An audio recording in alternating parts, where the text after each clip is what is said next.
Well, we've been working with Oculus for quite a while now. Actually, it's funny. When we were kind of putting together this bundle thing, and I don't know if you saw in the blog post, Brendan shared this picture from the very first time we visited the Oculus offices, but he didn't actually share the story behind that, and the story is hilarious. When we showed up there, I had gotten introduced to him via John Carmack, because I had reached out to John Carmack way before the Kickstarter actually, and I was like, hey, I think this VR thing is going to be a thing. Anyway, so we show up at the Oculus offices, and Brendan gives us this great presentation about the Oculus, and that looked like it was, he had spent a lot of time on it. Turns out he thought we were just Kickstarter backers showing up because I had backed it at the $5,000 level. He didn't know we were there as developers trying to get the deal with them. But anyway, so we've been working with Oculus for 3 years now, and we've gone through many different iterations of different prototypes and different things that finally have led to this point with Lucky's Tale, and they just kind of fell in love with it as much as we did, and we just kind of got to this point last year where we said, well, what's the way that we can get the most people to play this game, and we decided to do this deal and get the game packed in with the Rift. It's such a broadly appealing title. It's one of the few VR games that allows you to kind of move around an environment and really explore without getting sick. I know Brendan mentioned it's personally one of his favorite experiences, and I think it's because we've been working so closely with them this whole time that we've really kind of built something that we both love together. And we got to this point at the end of last year where we kind of sent them a final build, it's not final, but kind of the latest stuff, and they played it, and we all felt like this is the perfect thing for the first time someone unpacks a Rift. This is really what we want them to experience, and all the Oculus guys felt that way. Of course, we felt that way, and so that's kind of how the deal got done.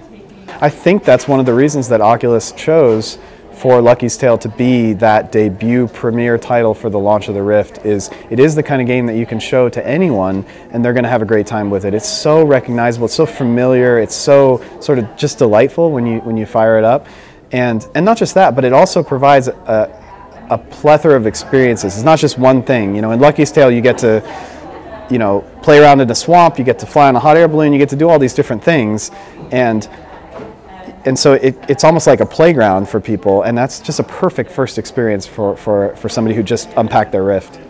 And my favorite experience is when people sit down and play, and we don't give them any context, and they put it on, and they take it off, and they say on their own with no prompting, they say, that's like the first time I played Mario 64. And then they go on to describe why, what the similarity is. And they talk about how and I remember this for myself from playing Mario 64. It was just such a revelatory, magical experience because I had been playing Mario games for my whole life. And then all of a sudden, I'm there and I'm inside the world. And it was just, almost like a tearful kind of thing. And that's what Lucky's Tale, people don't know yet because they haven't played it. Only the press has played it. People at trade shows. Maybe a couple hundred people in the world have played Lucky's Tale. That's it. And soon millions of people will get their hands on it. I hope millions of people. And I just can't wait to see how because if the reaction that we've gotten at trade shows and at other events is now the reaction that all these millions of consumers have, I just can't wait.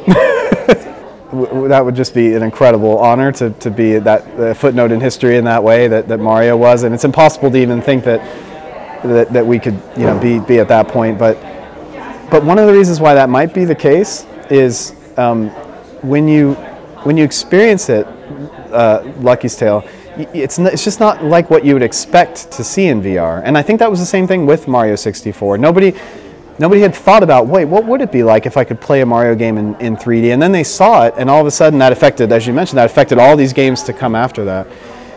And I think when you play Lucky's Tale, or frankly, any third-person experience in VR, you have this moment of realization of wait a minute, I didn't think about that, but that's actually something I really do want to do in VR, is play a third-person game, because it's the most of feeling like you're playing a game that you can have in VR.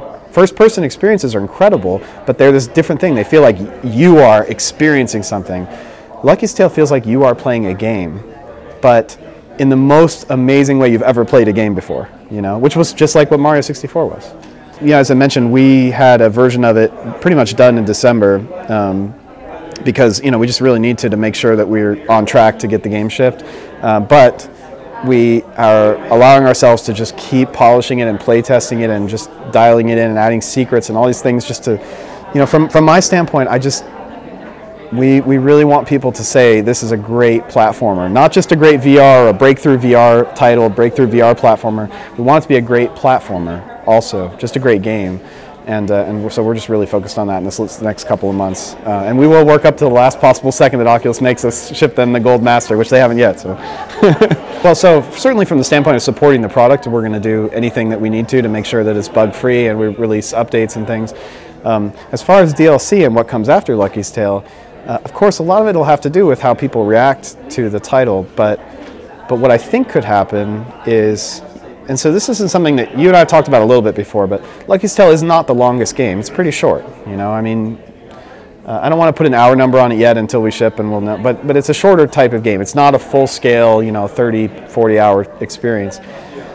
And most VR titles are like that. In fact, we're probably on the long side of the spectrum in terms of, just because us developers in VR haven't had a lot of time to work on stuff, so we just haven't had time to build a 30-hour game because we only started working on it just a couple of years ago. Anyway, when people do get their hands on Lucky's Tale, if the reaction is what I hope that it is, which is like, this is so great, just give me more, then that would be our greatest hope, is to do that, to give people more of this, and that's what we're planning to do. So I think it'll hopefully be out when the appetite has just reached its absolute peak, because like I said, a lot of people are going to get their hands on Lucky's Tale 1 starting in March or April and going all the way through the end of next year, or the end of this year.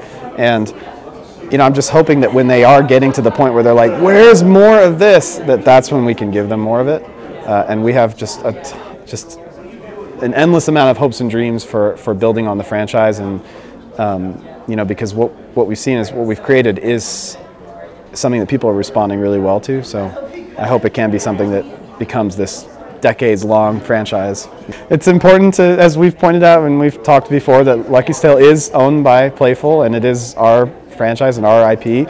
And so, but we've had this incredibly synergistic relationship with Oculus for 3 years that has led to this final absolute commitment to bundle the game and everything. And that's not going to go anywhere. I mean, if I have my way, we'll stay as tight with them as possible, going forward, because it's just been such a fruitful relationship. And of course, it's dependent on us continuing to deliver something that is a leading experience in VR, and we're gonna have to push really hard to make that happen, because VR is such a moving target. We built Lucky's Tale when we knew it was going to be a controller, and it's great. It's a packed-in controller with the Rift. Everybody's gonna, but obviously that's all evolving super rapidly, and we need to try to keep up with that, even though that's a difficult thing. Nintendo, Sony, they work on these 5, 6, 7-year cycles, and it looks like VR is going to be like on a 12-month cycle. So we'll just try to do our best. Surprisingly, people were asking if I knew what the price was before now. I didn't actually know, and I think even Oculus was kind of trying to figure it out up until the last minute. But I think they got it just about right. The people that were going to buy VR anyway are going to purchase it, and they probably would have spent a lot more. And I think Oculus did some things too, like giving a Rift out to all the pre-order or the Kickstarter backers. So I think they've tried to walk this fine line of really building a high-end piece of kit. I mean, you kind of seen Palmer and others talk about this. They've just spared no expense as far as, because they're just unwilling to compromise. There were several times in the development over the last 3 years where we thought, and they thought, that they were going to ship something. They were originally going to ship a year ago or more than a year ago. But every time they got close to that, they realized, it's just not yet there, and we're unwilling to get it wrong. So we just have to keep putting money into this, and we have to get higher end stuff, and we have to, and so, they've been walking this fine line of wanting it to be as consumer friendly a price as possible, but still be an uncompromisingly good experience. And I think they pretty much nailed it.